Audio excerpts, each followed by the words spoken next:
a momentous occasion this is, episode 1 of the Group Chat, a sport and betting podcast brought to you by Betcha, the new social betting platform introduced into New Zealand. By the time this episode is live, the app and website will both also be live. So make sure you get stuck in, create your account, bring your mates along on the ride because it is going to be a very social first sort of platform. The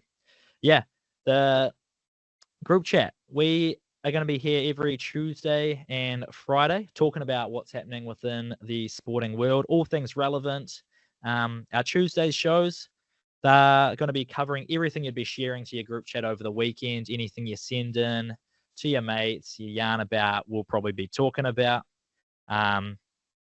Sporting moments, we'll probably argue over some things, especially arguments about the teams we support. Some memes in there, some pop culture-y stuff. Our Fridays, they're going to be a recap of what's happened during the week, if there is anything. NBA, once that kicks off, NFL, midweek games.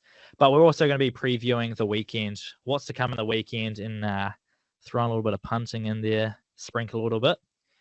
For each episode, I'm going to be joined by League and UFC sicko, Phillip Luman. I was thinking... Yeah. I was trying to think of like a nickname to call UFC fans.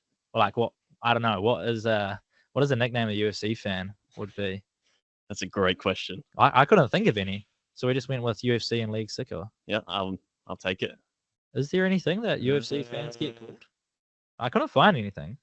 There's probably some harsh phrases out there, I'm sure, but... I was thinking, but then I also thought, would there be nicknames for like a fan, like for Arsenal, you're the Gooners? Is there like a nickname if you support a specific fighter? Like if you supported Adesanya, I wonder. Would you be called? Like, obviously you support multiple kind of fighters and you kind of root. Yeah. Guess it depends how loyal you are. A lot of UFC fans, I guess, seem to jump ship as soon as their fighter loses. So I'm not sure I guess there's loyalty. But I can't. You've put me on the spot and I can't think of a single thing. Like if you're a McGregor fan. Absolutely. And you just... you're a silly goose, I think, if you're...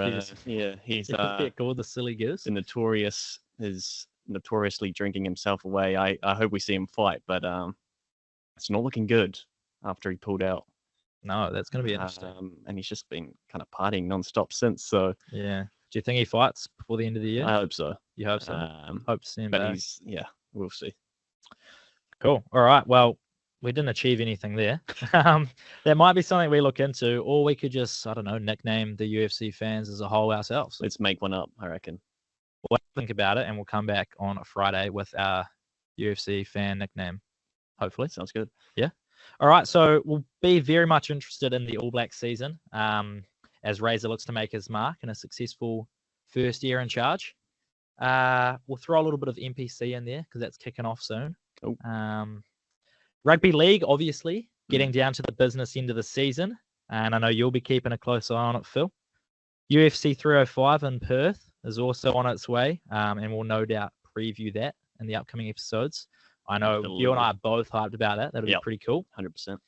NFL preseason has just kicked off with the new kickoff rule and onside kick rule. So that means the actual season isn't too far away. And my goal, being a bit of an NFL fan myself, I'm going to try and convert you into understanding a little bit more of the NFL as we ramp into the season. Hopefully you can pick a team to support and we can kind of follow along. Yeah, fantastic. And obviously Premier League kicking off next weekend, and we will also be following along very closely, with myself being quite biased towards Arsenal, and Phil, you're rooting for Man United. GGMU. It's going to be a tough season, no doubt. But already expecting a tough season? Yeah. Not a good look. Always a tough season if you're Man United supporters. So. Yeah, it's a great point, actually. I've probably missed a whole lot about what we will get into, and we'll probably just ramble about some things. A-League as well, for sure. A-League with the New Zealand derby. That's going to be good, eh? I'm looking forward to it. I wonder how Auckland fans are going to get around Auckland FC. Are we going to call them Auckland FC or the Black Knights? I think Auckland FC, for me, personally. Auckland FC. Black Knights, I don't know. It doesn't sound very football-y. Who's that? Where are they from? Yeah, Wellington Phoenix, Auckland FC. Yeah. think he can roll with it. The derby. And we're going to have the Auckland first derby down. Yeah, the Auckland Black Knights. That sounds even worse. Mm. But yeah, we're going to have the first derby down here in Wellington on November 2nd, I believe. Nice. I reckon that'll get a good crowd along. The Phoenix, obviously a great run last year, fell short, but they were getting good crowds by the end of it. Were you getting along to any of the games? Definitely saw the semi-final. Mm-hmm. It's probably the best atmosphere Wellington's had all year. Kind of electric. I was sitting next to a bunch of bananas, actually, and they were quite often appearing on the TV, I think, and as they should. But yeah, it's good to see that sort of atmosphere, the yellow fever. They're definitely carrying Wellington's sort of fan base. Big time, because the Hurricanes ain't getting a lot, despite making a home semi-final. Yeah. I don't know. Do you think they'd get behind a league team down here? Wellington had a rugby league team. I know there's talks of Christchurch maybe getting one. Skipping the capital. It's always tough at the cake tin. You're so far away from the pitch. It's hard to build up an atmosphere, but the yellow fever always seem to do it.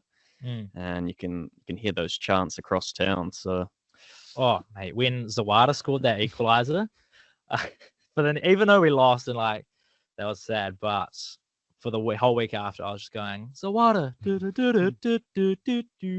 and that chant was just stuck in my head, and like the effect that they had probably on football fans in Wellington and across New Zealand. Yeah, they are very cool. Very loyal. It's good to see. But yeah, how did they switch to then Auckland FC?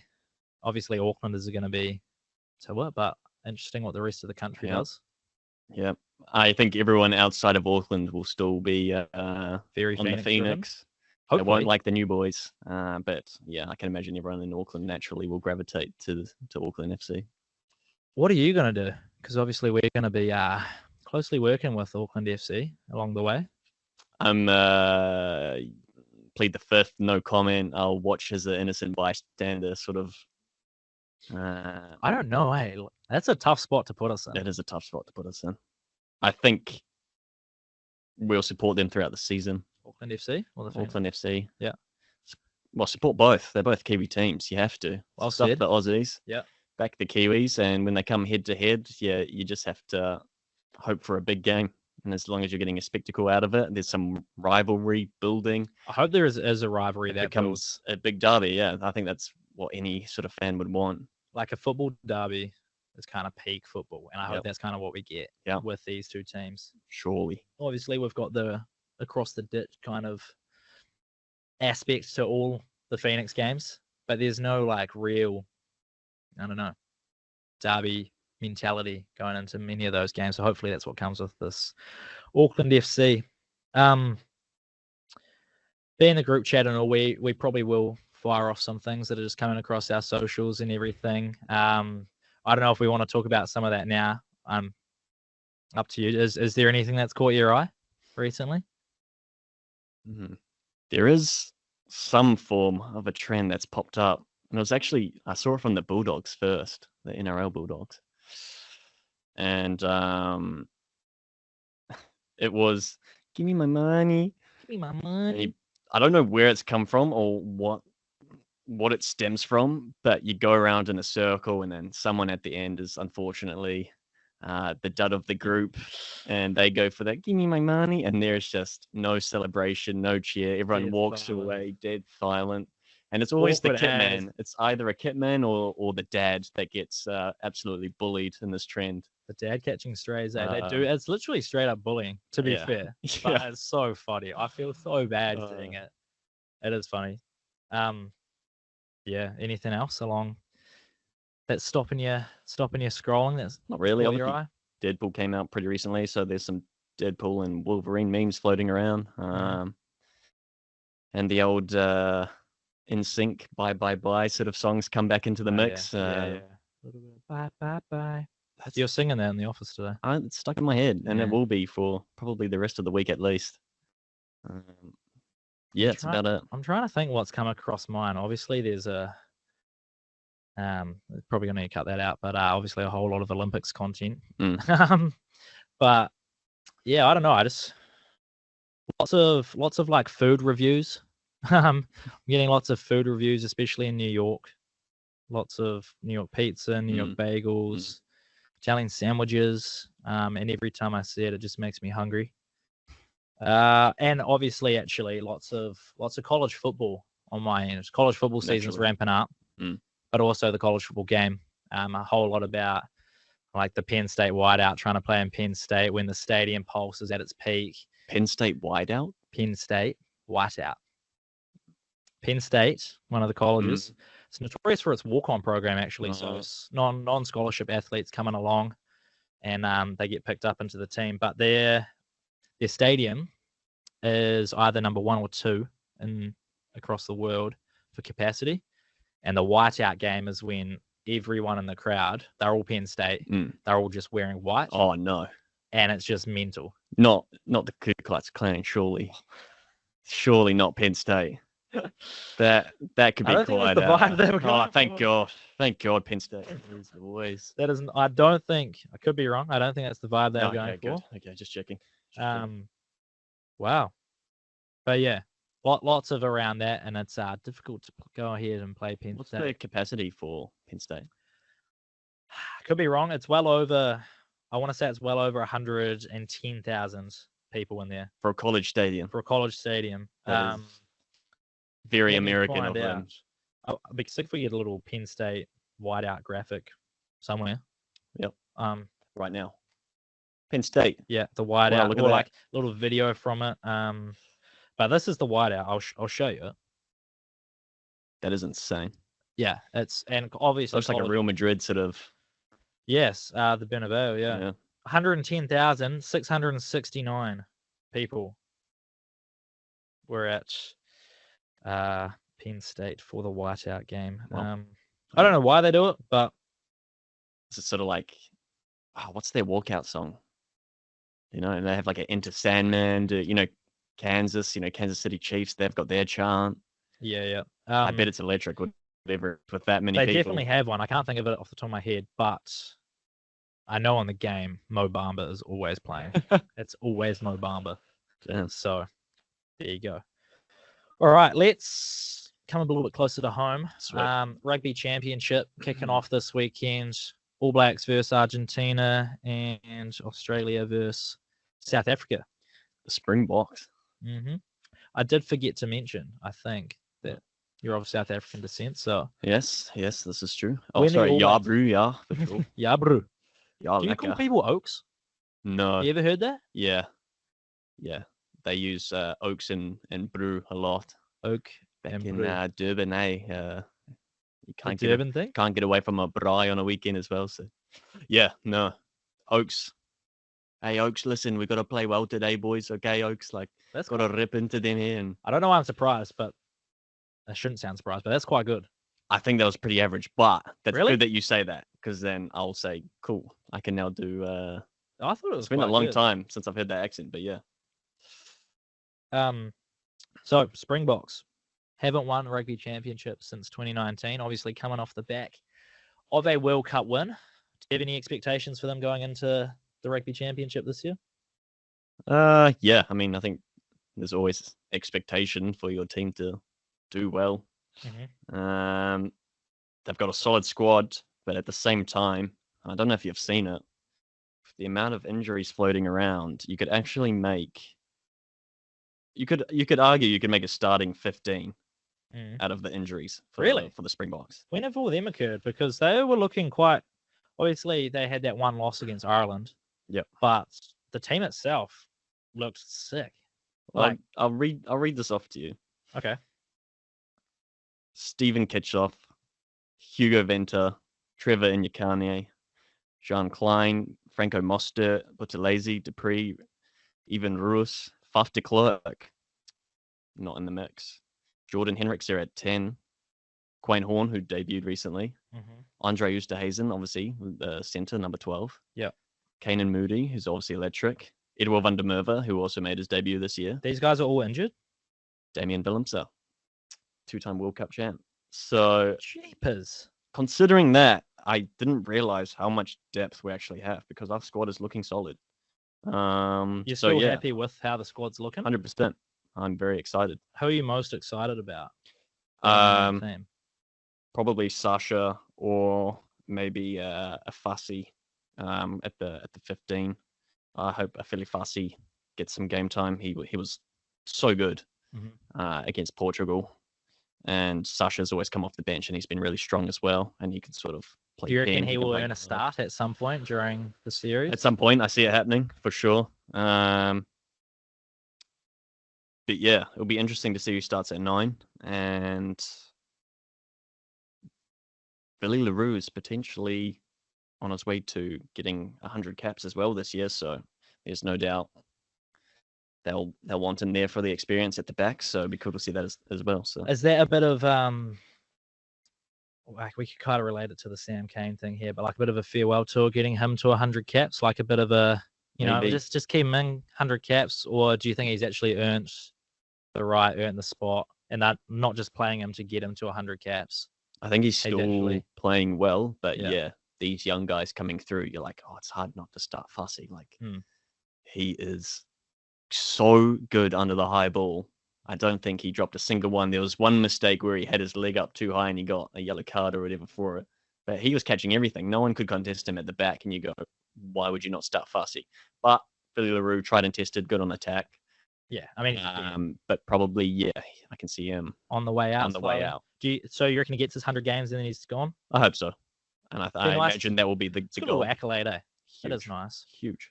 I only asked because I've seen the conversation around Sam Cane. The same narrative, him just kind of being tagged along, dragging to that 100 games because I think he's on like 94 or something. True. And just trying to get him there for the sake of getting him there. But there are some notable names that didn't get past or didn't get to 100 before retiring. Like Conrad Smith didn't get there. Wow. He's obviously tried and tested. Yeah. Senna for the All Blacks, who was around for a long time and unbelievable, a little snaky, but he never got there. So like, I don't know. How do you feel about dragging people along just for the narrative of getting them to 100 caps? I mean, this is, you're playing for your nation. You are supposed to be the best player available.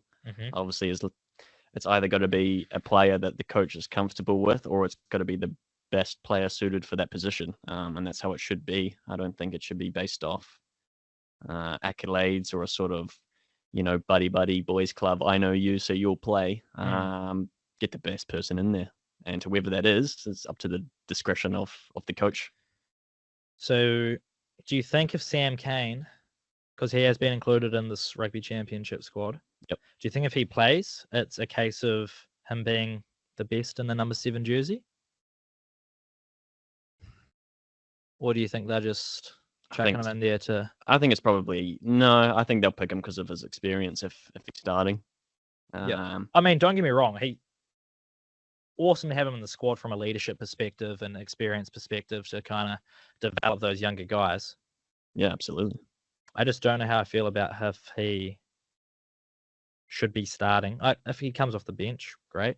I don't know if he should be starting, especially in the first couple games. Give the guys who have done well in these first 3 test matches, give them a run. They've deserved it.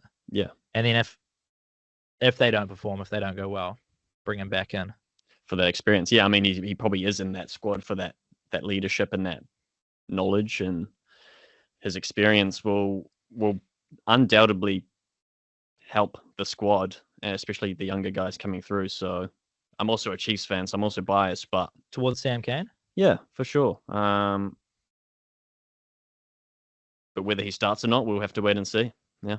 See how he's utilized by Razor. Yeah, I mean, I think it's looking like Scott Barrett may miss the first game. Yep. Who do you think steps in as captain? It's confirmed as Artie, wasn't it? It has been confirmed. Artie Xavier steps in. Not Geordie?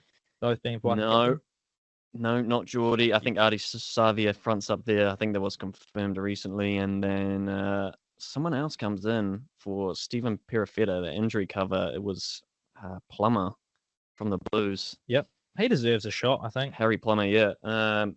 Which is cool. Exciting. Hopefully get some game time there as well. So we'll look at this All Blacks squad.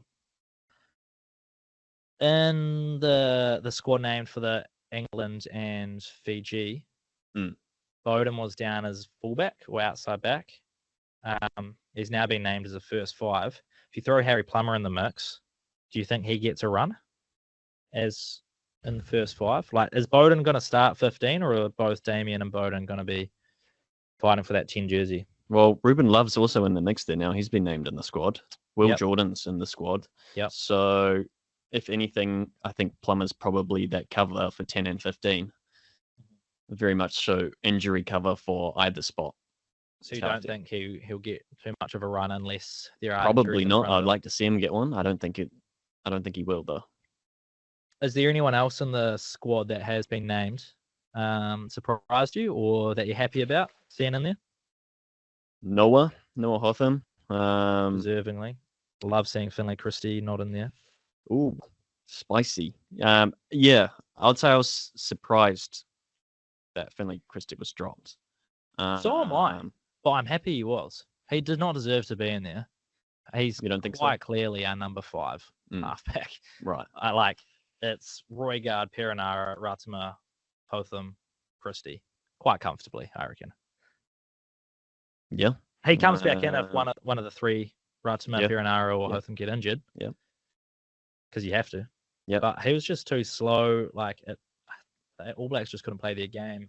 Right. To the pace they wanted, I don't think. And bit the off the mark, decision-making maybe. was there. It wasn't there, sorry. I don't know. It felt very clunky when he was the distributor. Yeah. No, I see that. I do enjoy TJ and Cortez running out. So, but yeah, still surprised that decision was made, and also surprised that Nuttawa was dropped. Again, being a Chiefs fan, a little bit disappointing. Didn't really get too much of an opportunity until he was, dropped. But save him for later, I guess. He'll be back in. Yeah, I'm sure he will. Going to come back in at some stage. He deserves it. And like you said, he didn't get too much of a shot in these first 3 test matches. So he'll earn a shot. He has earned a shot. He will get the shot at some point, I believe. Nice. Okay. Well, I'm going to kind of round back to this caps thing. Because I want to talk about criteria for a Hall of Fame. So caps will probably be thrown in there. But if we were picking a Hall of Fame for the All Blacks or New Zealand Rugby, there's so many names that you could throw out there. But if we went based on criteria, what do you think some of the criteria could be? Let's say we could have 6 pieces and they have to meet 4 of them to then be considered. Have to meet them. Yeah, well, maybe not meet them exactly, but to be considered, right, they got to, right. I think caps, obviously. What's the number you're putting on it? There is no number. I think the more you're capped, the more likely you are to be considered a sort of GOAT. You've been around a long time. You got. So you don't think there's a minimum? Well, you're not going to give an up-and-comer Hall of Fame status, are you? No. They could be Young Player of the Year, but they're not going to be Hall of Fame. Yeah. What if they come in late in their career, they're gun, they play 40 caps, win a World Cup? Are they considered Hall of Fame? Because they've only played 40. That's situational. So, do you think there needs to be a number on it? Well, he could fit in one of the other categories, but he's not going to fit in the cap category. It should definitely be one of the things that's considered if you're getting 100 caps for your national team. The other one I'd probably say is trophies. Yep. World Cup being one. World Cup, obviously. Rugby Championship, etc. Yep. Think back-to-back World Cups. You're in that squad. So you're going down the South African route there? Or All Blacks have also gone back-to-back. 11-15, yeah. Yep. Off the back of that, trophies, probably captaincy. You're a captain that's led back-to-back World Cups. Richie McCaw, Sio Khaleesi, for example. What are we at? 4? 5? Having a rugby game named after you? Surely. I mean, that's got to count. John Aloma Rugby Challenge? Yeah. I mean, he's got to be in the Hall of Fame. But he didn't, I don't think he had that many caps. No, he must have had like 40 or something. Well, they didn't play as many tests back then. Well, I was going through and the numbers, they were lower naturally because they weren't playing as much. Right. So I guess, because I was thinking, I don't know, a number 4 caps. I was thinking 50 doesn't seem enough for this day and age. Well, Yeah, but then at that point, you would say you would put it into question John Olomo and all those other guys because you've said, oh well, you haven't reached 50. No, I think it should play a factor, but I don't think it should be a defining thing. Or if you don't have this many caps, you can't be considered. Yeah, well, like you said, they could miss out on the cap part and they could qualify on other parts. Somewhere else. Yeah. Yeah, I just saw like caps is your longevity as a player, how often you can run out there for your country and put a performance on. Right. So I had 80. Some people don't get to 100. Yeah. If you're good and you're playing in this day and age, you're going to play more than 50. Mm-hmm. But I tried to cut it off, so I went 80. 80 caps would be like a minimum to reach in that criteria. Do you know who you cut off there? Tell me. Doug Howlett. Yep. Christian Cullen. Yeah. Joe Rokocoko. Jeff Wilson. John Olomu. Gone. Tana Umanga. Gone. What list are you looking at? Because I was looking at a list earlier and I saw those names as well, thinking I've done the same. But it turns out I was looking at their tries. Yep. It looks like you were looking at their tries. Were you looking at the tries as well? No, this is matches. Oh, God. So you've cut a lot of legends out of that. But they were the ones playing back in the day where they're not playing as many test matches. So I don't know. It's hard because do you make a case for them, like an exception, past, 2005? I don't know, 2007? Well, then what about tries per match could be considered for, your wingers? Maybe you look at, were they named Rugby Player of the Year? Surely. Yeah, I have in mind World Player of the Year nominee. Not everyone's going to win it. Yep. A nominee is what they nominate for to go into World Rugby Player of the Year each year. That's valid. I think if you're a nominee, that is a big plus in the selection committee. I had like innovation to the game. So like the impact they left on actually how the game of rugby is played. Definitely, for sure. Whether they left a lasting impact on the mentorship, like the legacy they leave behind, have helped the All Blacks they leave the All Blacks in a better place than when they first came in. Right. So lots of like intangible things. Yeah. And again, like what they've done after the career for the game of rugby, those sorts of things. But it's hard to categorize all that stuff. It is. Especially even going by like points. I mean, most of that's just going to go to the first five for the 15, exactly. So yeah. But then you go tries, and then that's a lot of wingers. So and then it's interesting. How do your locks get in there? Because they're not going to be scoring heaps of points. That would go to probably caps, like a Sam Whitelock, 140 something. Yeah. What did he get? Ridiculous. Did he get 150? 153. Yeah. Sounds right. Richie McCaw, 148. See, that's gold. If you get 153 caps for the All Blacks. Yeah, so instant. Yeah. I mean, regardless of what he does 100%. career, I think 100%. He would deserve to be. If you get into the All Blacks, you're already a GOAT. But Hall of Fame, a lot harder. Do you think it's easier to get into the All Blacks now than it was, say, early 2000s? Why? Maybe the level of performance that is required. I don't know. I just think they're picking more players. Yeah. It also feels like they're giving guys more opportunities. They're kind of leaning towards a younger group now. And but how much of that is sort of on Razor needing to build the squad that he wants? I wouldn't say easier, but I don't know. It just feels like there's a lot more All Blacks being named each year, or I don't know. Do you know what I mean? Oh, is it probably not easier, but there's more of a chance? Yeah, you've got a better chance to actually play and get one cap for the All Blacks. I see what you mean. And like end of tour, they're kind of bringing guys along, giving them a taste of international rugby. You know what I mean? It's interesting. But I can't comment on that because I'm not All Black. So probably is. I can't say easier. I don't know. So we'll go back to our Hall of Fame. Have we got 5 criteria that they got to meet? We'll call it longevity. We'll not put a number on caps. We'll call it longevity. Yep. Longevity, leadership. So that's your captaincy. Right. Yep. Just how you are as a leader within the team. We're going to put accolades in there. Yeah. Trophies and like a World Player of the Year nominee fall under the same thing. Could do. Yep. Like just accolades. Accolades. Sure. 3. What else do we have? I almost feel like a World Cup should be separate. I agree. I think Rugby Championship could be in the same thing. Mm. Players World Cup, Tri-Nations, those sort of Six Nations, if we're talking globally. I do think Rugby World Cup could be its own category. Yep. So what's that for? Yep. And then the fifth, having a rugby game named after you. Cool. Yeah. And only, does anyone else have a game named after them? I don't think so. Jonah? Or actually, you could maybe add just being on the cover of a game. Okay. Being on Cover the cover. athlete. Yeah, cover athlete. If you're on the cover, man. Mm. What was it? Richie McCaw, Dan Carter, Rugby 08. Yeah. I think if you're on the cover, you've made some inroads. That to the I mean, Hall of if you're Fame. on the cover or you've got a name, a game named after you, you've left a legacy. 100%. And maybe that could be the last thing, your legacy, what you leave behind. Nice. And part of that could be the name. The game named after you. Yeah. You're being on the cover, you're a cover athlete. I like it.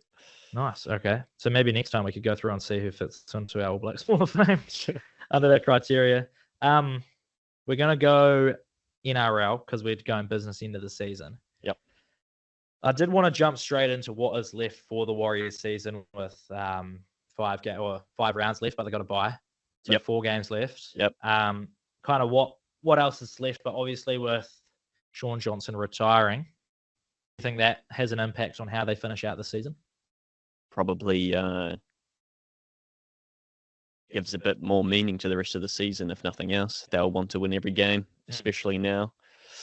Make his last 4 the best 4 of his life, sort of thing. So, yeah, I think if the motivation wasn't there already to go out, win every game, make that final push to get top 8, because they are paying $13 at the moment to make top 8. 13s. But it's a bit out there. It's a bit of a reach. So you're saying there's a chance? There is a chance. Okay. There is not a chance. Okay. But I think if there wasn't enough motivation already, it's definitely there now. Have you seen his little piece? I hope so. His little piece. Yeah. What does that mean? Oh, I've not seen Sean Johnson's little piece. Are you sure it's little? I've not seen it. I've seen a lot of posts about his retirement. There's one in particular, the video he put out. Yep. How'd that make you feel? That's emotional. Yeah. Because he was emotional. All the Warriors content as well, very emotional, when he was there. I think it's a sad day for a lot of Warriors fans who are probably hoping he would stick around for at least next season. Do you think he stays involved with them next season? Yeah, I would think so. I'm sure he'll be in and around. He's the not team. just dipping. He's gone.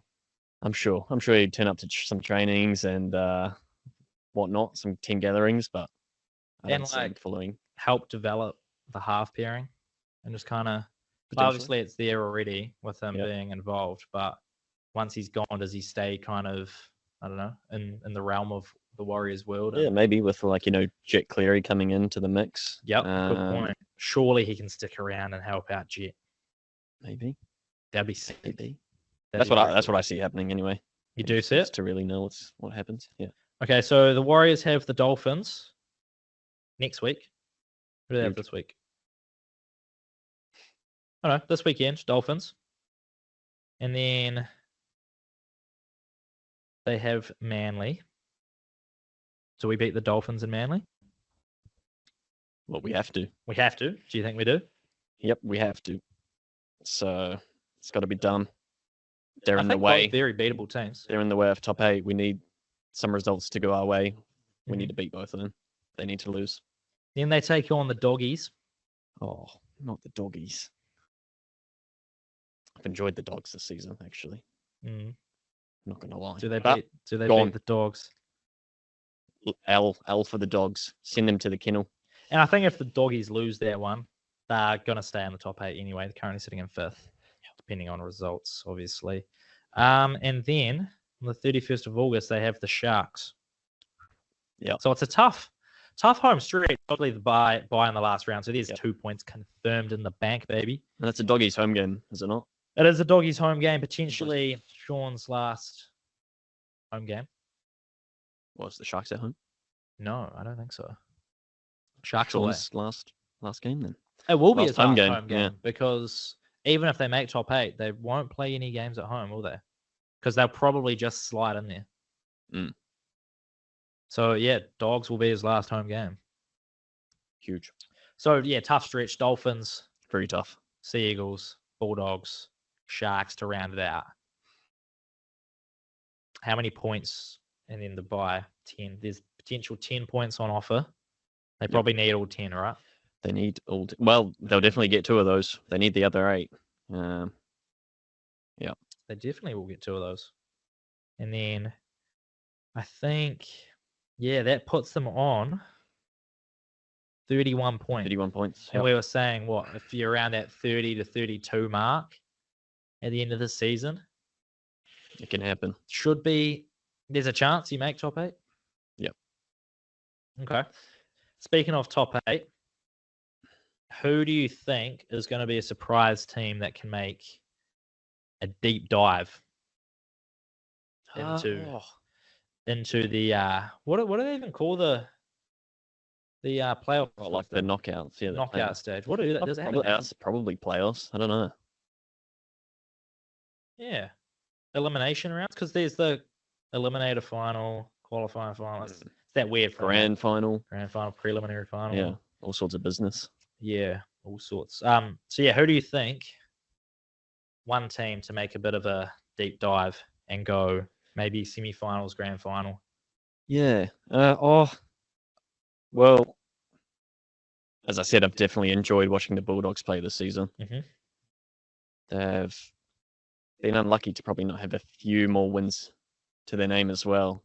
But I don't know if it's a surprise now, to be honest. They've been playing that good. Didn't they just bend over the Broncos? Yep. Broncos were expected to win that one? 41-16. Bit the Raiders in what was a pretty close game, 6-6 halftime. Did lose to the Cowboys, which by 2 points, probably should have won that one. So there's some close results in the mix there, but I just think they'll make a huge run for it. They definitely back themselves. Mm-hmm. Don't know if a lot of others back them to do it, but I see it happening. And just how they were against the Broncos as well. I just go, damn, that looks like a finals footy team. So, but then again, Dragons also 8th place at the moment. That's where I'm leaning towards. Dismantled the Broncos as well. I'm thinking Dragons, just purely because of how inconsistent, but in a good way, they've kind of been. Like, they've grand final winning team in some games, and then wooden spooners in some other games. Yeah. And you don't know what you're going to get.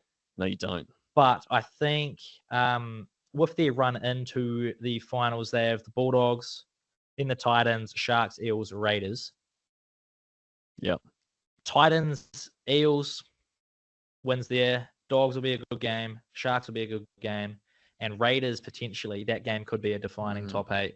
But I think if they win against the Eels in their second to last game, Raiders in their last game, they carry through that momentum into finals, and I reckon they can make a bit of a deep run. Well, hopefully they lose all 8 of those, and Warriors go into top 8. That's the ideal scenario. Dragons losing streak would be if the Dragons had a losing streak and the Warriors win. Titans, Bulldogs, Sharks. That's no pushover. Titans can pull out some big score lines, as we've seen this season. Have seen. Eels should be a win, and Raiders to finish off will be a tough one, because that will likely be a bit of a scrap for one of either that 7th or 8th position. Yeah. So, but I think if they can win those ones, if they make the top 8, it'll be because they've won those. Yeah. And I think they can carry that momentum forward and have some fun with it. Bit of a surprise. Deep run. It would be a surprise if they pull out a deep run there. So that's my pick. Nice. We'll move into next weekend. We're going to start a little fantasy Premier League, and we'll get into that next week. But I want to do a top 6 for the 2024-25 Premier League season. Okay. Personally, I think 1 and 2 are locked in, but I think there's another 6 teams that could fill out that 2 to 6 spot. Then we're going to talk relegation as well. Do we want to agree on a list, or do we want to agree to disagree and make up our own? You have your list, I have my list. Well, our list might be the same. They could be. But I think we just run with our own list and see who's the closest. Could be a defining moment in the. So come what? Or when does it finish? Don't know. Next year sometime. Yep. I want to say like June. Yeah, in April. April. Yeah. We can cut that out. When it finishes, we'll check back in. Cool. Okay. So, do you want to start relegation or do you want to start top 6? Ooh, we can start from the Bottom to the top. bottom 3. Do you have, when you're relegated thing, do you have 20, 19th, 18th? Or have you just got 3? I've got 3. Okay. Who you got? Who's your first team getting relegated? Southampton. They seem to leak a bit of goals. Mm-hmm. Then I've also got. This was a tough one. Nottingham Forest. Yep, I've got Nottingham in mine as well. And then I've got Brentford. I think. They Oh, Brentford. Brentford. I do You got think Brentford going down? Correct. Why? Riddle me that. Obviously came 15th last year. Correct. 39 points to their name. They are losing a fair few in the transfer market. There's potential that Ivan Toney jumped ship as well. They've lost Neil Maupay as well, another striker. He's gone to Everton, end of his loan. And they haven't really brought anyone back they've had a clear out, and he's going, well, who have you brought in? 2 people. Igor Thiago and Julian Eystone, whoever that is. No idea. I see them going. I think Ipswich looked pretty good last year for the back of that championship. They had the most goals of the season. I hope that can translate into them doing fairly well. Obviously, Premier League's a lot harder, but it was a big step up. As long as they can try and score more goals than they concede, where the other teams sort of lack in goal scoring, I think Ipswich can stay up. And then, Southampton, Brentford, Nottingham are looking like my bottom 3. Okay. I'm going to go. My bottom 3 are Forest, and that's the only one we have the same.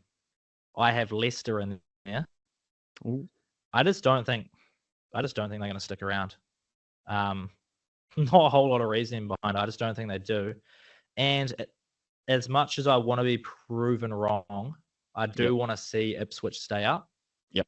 But I think they could be in that 17th, 18th spot, potentially on the relegation side of it, unfortunately. Yep. But I do agree they look very fun.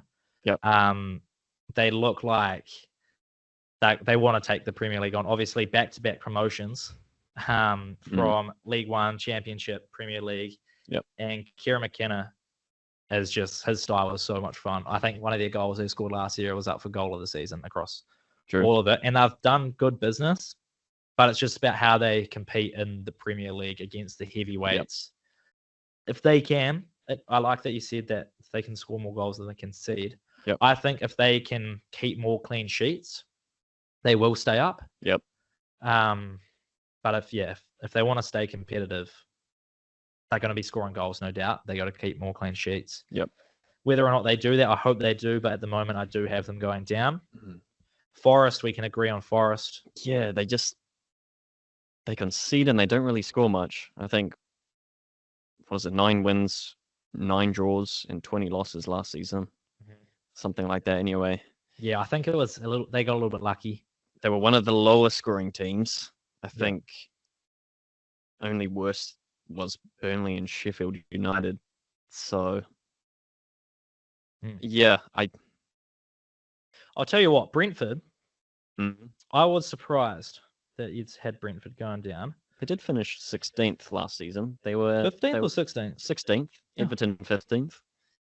Change that. And, well, I mean, that's largely in part to if they've lost Neil and they lose Ivan. I think I worry for their goal scoring. I agree. I think if Ivan stays, which, to my knowledge, I believe he is staying.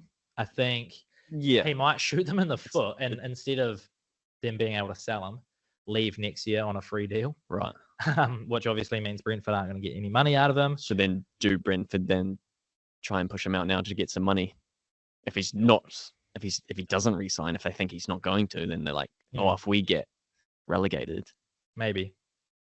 And I can see a point where if both strikers are gone, I agree. They probably don't struggle. I think Tony last year was suspended for over half the season. Yep. And only contributed 4 goals throughout the whole. In comparison to he contributed 20 goals the season before. Yeah, exactly. I think if he plays, they stay up. Yeah. And if he stays at Brentford, they stay up. So, and I think he is staying. That's why I didn't put them in there. Fair. Nice. Okay. Let's go from 6th. Oh, I mean, who are your 1 and 2? Who have you got? Winning? Arsenal, Man City. You got Arsenal winning as well? I have Arsenal winning. Oh, I have Arsenal winning as well. I think it's there, yeah. Of course you do. Of course. No doubt. Yeah. They look good. They've done a clean out. 22 players in total they've released. Yeah, when you showed me that the other day, I was 22. I didn't realize that. But I was like, holy. It's hard. Let's say dropping all the stragglers. Anyone that is not in a championship winning team, you're gone. Sorry. Oh, apart from maybe Smith Rowe. Kind of feel bad about Smith Rowe. Where is he? Fulham? Yep. And Eddie Nketiah maybe on the way out as well. I think he's probably holding us back a little bit as much as we do like Eddie. Yep. He's not going to be the striker that wins us the league. And if Arsenal are going to win the league, we need our striker.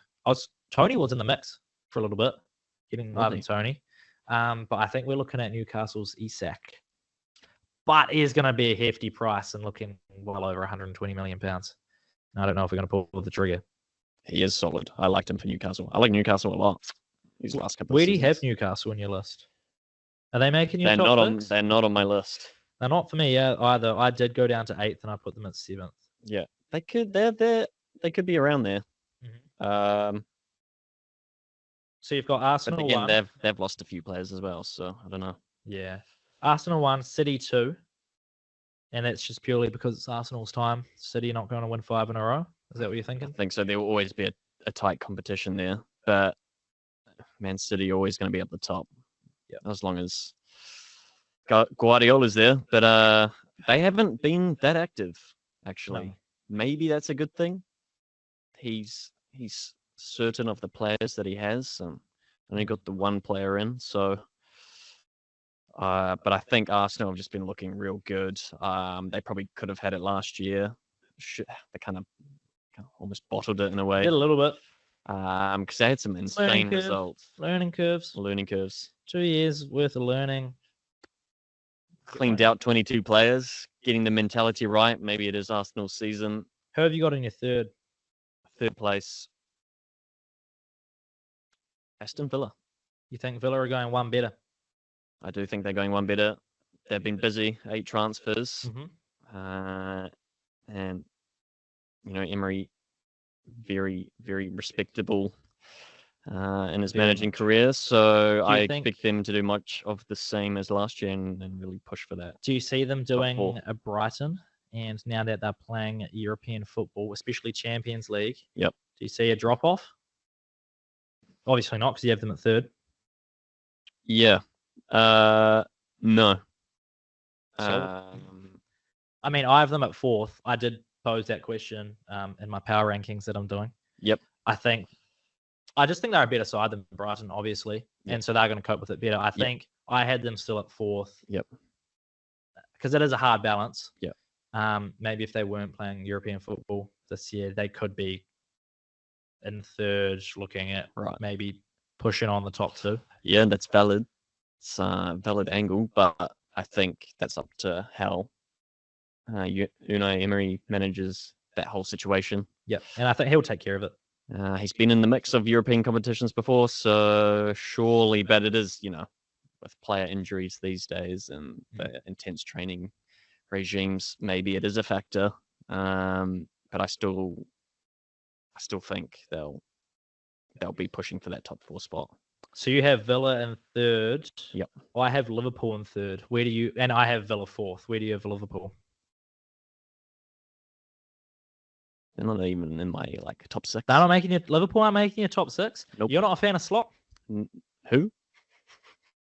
It's not there anymore. Gonskis. What? Who have they brought in? Arnie Slot. Oh, I thought you said Klopp. Oh, I was like, mate, he's not even I was there. like, what? Arnie Slot gone. No, I think they're going to have a very average season. Obviously, I have Man United there from a biased perspective. I Did want you them to see be Liverpool top beat 4. United in preseason? No, I didn't see that 3-0 loss. We still played well. We had our one-on-one opportunities. Mason Mount, terrible in front of goal. You're also forgetting that Darwin Núñez didn't play, so he would have missed some shots there. No doubt. And then, I don't know, we had our opportunities to score, and we just couldn't convert those shots into points. But our lead-up play was really good. And despite my bias, if we can play well and we can convert those into goals, top 4. Who's scoring your goals? Hoyland when he's back from injury. Not Mason Mount, apparently. Marcus Rashford. So McTominay would usually score that goal. I don't know what he was up to. He's been chilling. Okay, saving it for the season. I have Liverpool at third just purely because I don't think not a lot's changed for them. Obviously, the manager is a big change, so huge contradicting statement there. But in terms of the squad, I don't think a lot changes. I think nothing has changed in that squad. They've done absolutely nothing. Been boring as hell. But I think the experience is still within the squad. I don't think they do enough to push top 2, but I think they do enough to stay in that third, fourth spot just purely within the squad's experience. I don't think Slot has to actually do too much to get the best out of this Liverpool side. Right. But then, I can see you sort of stagnate at third, but to get to third, it's going to be hell of an effort to get to third in the Premier League. I think it's just where Liverpool sit. I think they're comfortable at third. Like third for them is, it's like Tottenham sitting at 6th. Yeah. They're like happier there, you know? Yeah. Who have you got in 4th then? United. Okay. I mean, everyone that's not a Man United fan is going to say, no way. No, I have them at 8th. I have to put them at 4th. I don't think that, again, they haven't done too much since last season. They finished last season in 8th. Yep. Not a lot's changed to me. I don't know. They might impress. They could impress. They're kind of like Chelsea in a way, I reckon. Like, there's the squad there. They got the players, the talents there. Yep. They should impress. They could impress. At the moment, I've got them not making top 6. Yep. United 4th, playing Champions League again. Good for them. Who you got in 5th? This is where Tottenham comes in. Tottenham 5th. The old Spursies. Yeah. I have them at 6th. Oh, yeah. Fairly close. Yeah. Do you have Chelsea at 5th then? I do, purely because I think, like I just said, the talent is there. I think if they can sort out how they want to play, that squad is so good. Like the names you got Cole Palmer, you got Nkunku, you got if Reece James is fit, like their squad is worth £1 billion. They've been unbelievably busy these last 2 seasons. So hopefully, I don't know. You would hope they click. I think they might. Hard to say. And obviously they've got They finished the season fantastically. What was it, like 5 from 5? Yeah, I think they were breezing. The 3rd best team in the Premier League after Christmas. Right. Something like that. But Maresca coming in as the new manager. Obviously he was under Pep during their treble winning season, so he's learned a lot from Pep during that time. Right. I think if he can bring in a smidge of that, Chelsea should do better than 5th if they can get the best out of their squad. But I think they're sitting in 5th. Right. Yeah, I just wonder if that's too many players. I don't know. There's a lot. They have a lot of players to try and get to know each other and get some chemistry going.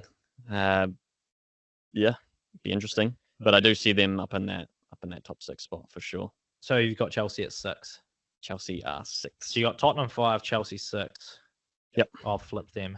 So your top 6 is, remind me? Arsenal, Man City, Aston Villa, United, Tottenham, Chelsea. And mine is, I'm glad you went Arsenal. Arsenal, City, Liverpool, Villa in 4th, Chelsea 5th, Tottenham at 6th. Really wanted to put Newcastle in 6th instead of Tottenham. And United, I have them in 8th. But fairly close. It is close. We can disagree on Liverpool and Man United. I'm going to compare that to what the betting odds say at betcha.co.nz. Arsenal paying $1.03 to make top 6. Man City also paying $1.03 to make top 6. Yep. Liverpool are then 3rd favourites at $1.13. Chelsea are 4th favourites. Liverpool 3rd favourites. $1.13. There's some scousers in the bookies, that's for sure. Chelsea $1.40, 4th favourite. United, despite not doing a lot, maybe they're seeing where you're coming from. A little bit of hope. $1.50, the same as Tottenham. So that's 5th and 6th. Yep. Newcastle paying $1.62. Villa, you have them at 3rd. They're paying $2.20. Hello. To make the top 6. Yes, please. Then it's a bit of a drop off. You got Brighton, West Ham, Crystal Palace, all above $6. What was Chelsea? Chelsea are paying $1.40. And this is for to make top 6. To make the top 6. Yep. Valid. Apart from Liverpool. We'll look at relegation. Your relegation teams were Nottingham, Southampton, Southampton. We're both on, who are paying $3 to be relegated. Who? Nottingham. I didn't know that. $3. I'd be happy taking $3 for Nottingham to see you later. Interesting. You have Nottingham, Southampton. Yep. Who are paying $2.20. Yep. And you have Brentford paying $5.50. Who are the favourites for that then? The favourites are Leicester at $1.44. Okay. Yeah. Who I had going down. I also had Ipswich going down at $1.83. I hope they don't. Yeah. And then we're the same at Nottingham at $3. Okay. So bookies are a little bit different to what we see it as. Yep. I would expect Brentford their price to drop a little bit if Tony does leave. Yes. Can they come down to about that $2 mark? That's crucial. Mark. Everton paying $2.50. Interesting. I thought, they fought that relegation battle pretty well. Especially considering they had points taken off them. Yep. Especially with the deductions. I mean, they've been flirting with relegation for so long. Do they go down this year? I don't know. They haven't lost anyone too significant either. I see them doing fine, honestly. I'd like to see them do fine, especially because they fought so hard last year to stay up despite the point deduction. So Leicester City, $1.44, who got promoted, go down. Yep. It finished top of the table. Mm-hmm. Conceded the least amount out of all those teams that were promoted. They are the favourites to be relegated. They are the favourites. What are we missing? Well, you're not missing anything. I'm missing something, clearly. They are the favourites to go down. And if we look at... Also, only 3 goals off Ipswich, who we have commended on their goal-scoring ability. Yep. Way superior goal difference from Leicester. Mm-hmm. What's going on? What's happening? Well, maybe we go and chat to the bookies. But that's all I have for today. Anything from you? No. First one in the books. First one on the books. We'll reconvene on Friday. Interesting to see how we do come into the season. We'll have to come back to that. Premier League. We'll have to. It's written down. It's recorded. Locked and loaded. Should we put something on it? How do we base it? Well, what is the closest to getting it right? Yeah. Just most selections in the right position. Yeah. All right. Let's we'll do a little wager on it. We'll come back. Let's do it. All right. Friday. A little bit of a preview on the weekend. Rugby Championship. We'll have the All Black squad. No doubt the South African squad. A little bit of league. What else? Anything on the weekend? Was in the top 8. Come on. Let's do it. Winning streak incoming. See you Friday. See you Friday. Beauty.